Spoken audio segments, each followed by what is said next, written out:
Hi friends, కొన్ని సినిమాలు మన తెలుగులో పెద్దగా ఆడకపోయినా వేరే భాషల్లో మాత్రం బ్లాక్ బస్టర్లుగా మారాయి.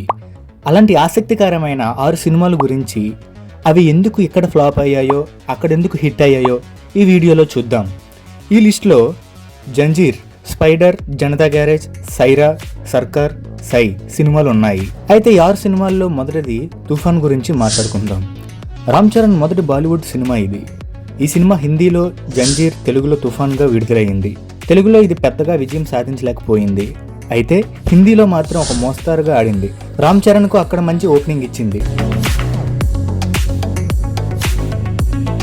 ఇక రెండో సినిమా స్పైడర్.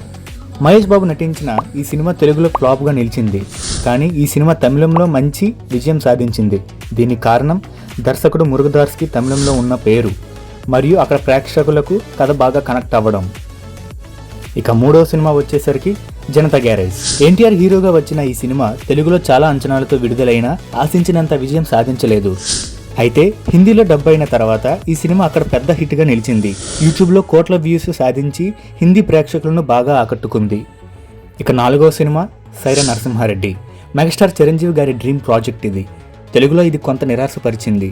కానీ ఈ సినిమా తమిళనాడు, కర్ణాటకలో చాలా మంచి స్పందన అందుకొని భారీ కలెక్షన్స్ రాబట్టింది. ఇక ఐదవ సినిమా సర్కార్. విజయ్ హీరోగా వచ్చిన ఈ సినిమా తెలుగులో ఒక మోస్తారుగానే ఆడింది.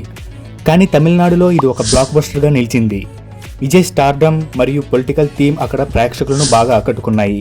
ఇక చివరగా ఆరవ సినిమా సై. రాజమౌళి దర్శకత్వంలో వచ్చిన సై తెలుగులో ఒక మోస్తారుగానే ఆడింది. కానీ హిందీలో డబ్ అయిన తర్వాత ఈ సినిమా అక్కడ చాలా పాపులర్ అయ్యింది. కొత్త కథాంశం, దర్శకుడి టేకింగ్ హిందీ ప్రేక్షకులకు నచ్చాయి. సో మొత్తానికి 6 సినిమాలు తెలుసుకున్నారు కదా. ఇలా జరగడానికి చాలా కారణాలు ఉన్నాయి. ప్రతి భాష ప్రేక్షకులకు ఒక ప్రత్యేకమైన అభిరుచి ఉంటుంది. ఒక సినిమా కథాంశం మన దగ్గర నచ్చకపోవచ్చు, కానీ వేరే దగ్గర నచ్చొచ్చు.